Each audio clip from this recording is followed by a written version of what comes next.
All right, Genesis 40, let's call this one Forgotten. Why? Because that's exactly what's going to happen to Joseph in this chapter as he does a favor for two of his fellow prisoners, a cupbearer and a baker who are former servants of Pharaoh, but now they are prisoners locked up like Joseph. And Joseph, not needing to do them a favor because he is now basically guardian over the jail. He's got the favor of everybody he pretty much needs in his current job or role as a prisoner.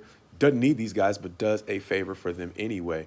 In exchange for that favor, the cupbearer is going to agree to remember Joseph, mention his name to Pharaoh, and help get Joseph out of prison. But he's going to forget that for 2 years.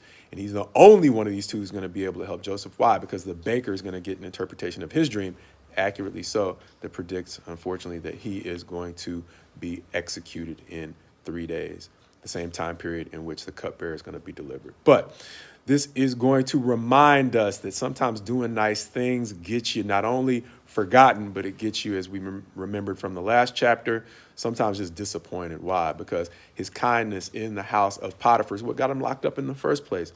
And so much like we see a wise investment taking time to mature, in the short term, it costs you the pain of living under a tighter budget, meaning you could spend all your money on recreational stuff or building your legacy right now. But when you're investing, you realize that you go into it with the expectation that it takes time for that investment to mature.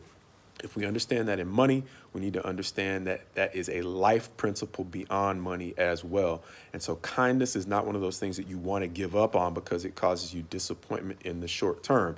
Because 2 years after Joseph is forgotten, Pharaoh is going to have a dream. He's not going to be able to interpret it. Neither are his wise men. And the cupbearer is finally going to remember, oh, yeah, there was that young guy who interpreted my dream accurately. That young kid was right. And so maybe we should call him. And it was at that point that Joseph's investment in kindness matured and delivered him from his own bondage. Going back to Abraham, who got the purpose statement. You are blessed to be a blessing. We said Paul interprets that for us by reminding us that we are Abraham's spiritual descendants. And much like we're seeing now in Joseph, he is not just a biological descendant of Abraham. Like we said, Abraham had many biological descendants. Joseph had a number of other brothers, but they were not appreciating the kinds of blessings that Joseph was because they were not making the choices to show the same kind of integrity before God that Joseph was choosing to display.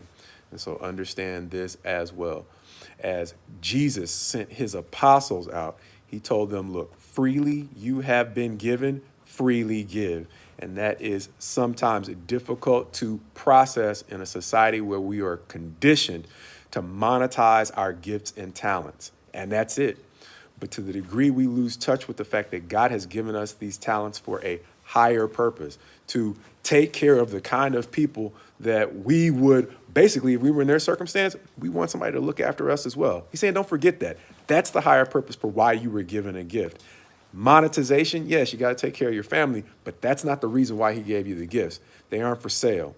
They help you to make money, a la Joseph. He's going to become a very wealthy man. But the purpose of his gift was to be a blessing. And in being a blessing, that is the way he actually got out of lockup.